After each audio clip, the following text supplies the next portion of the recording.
Spiritually, Johnnie To's Exiled from 2006 is quite obviously a Western.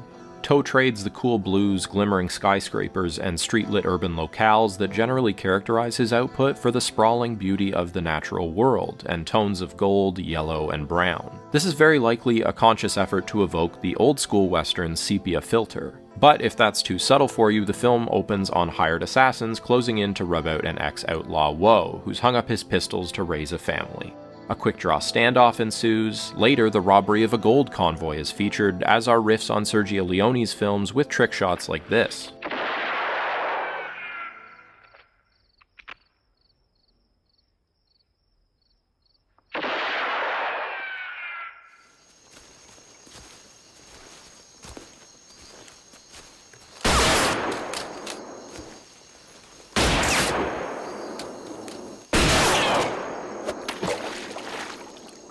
Of course, the heroic bloodshed genre that Johnnie To has spent nearly 2 decades helping define has always been in conversation with the Western. Both frequently feature Mexican standoffs, killers with unwavering moral codes, and lawless worlds bled of their dignity by institutional decay, corruption, and greed. But rarely has that intertextuality played out this directly and cohesively across all elements of the production.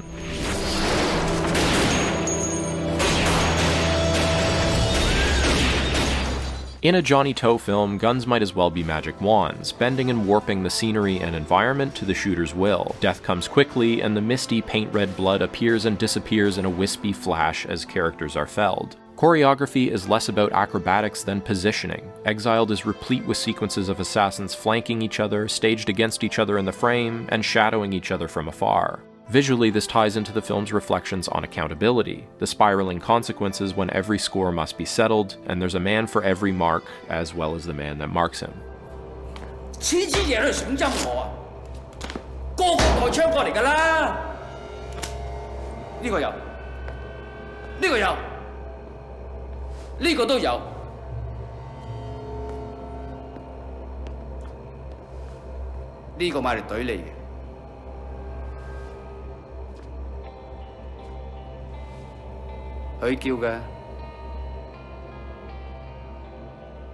The film's crew is divided. Half want Woe dead, and half want to protect him, each for their own reasons of honor.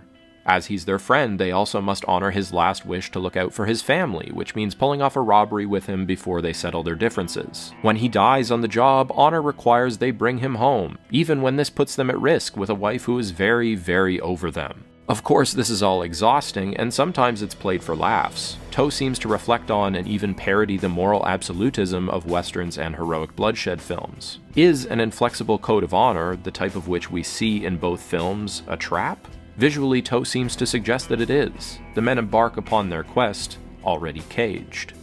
Stairwells cast shadows like prison bars. A key sequence that practically seals every character's inevitable doom unfolds in a birdcage of an atrium. Ultimately, Woe is entrapped in a funeral pyre of furniture his old gang helped assemble. In the end, everyone who plays by the code's rules is killed. The women, meanwhile, who are motivated by familial bonds and their own survival, escape. It's the prostitute, who has been grifting everyone and changing allegiances to best suit her needs the entire film, who winds up with the stolen gold. Is it better to die honorably, with dignity and purpose, or to live well at the expense of integrity? Is our personal moral code worth a ton of gold?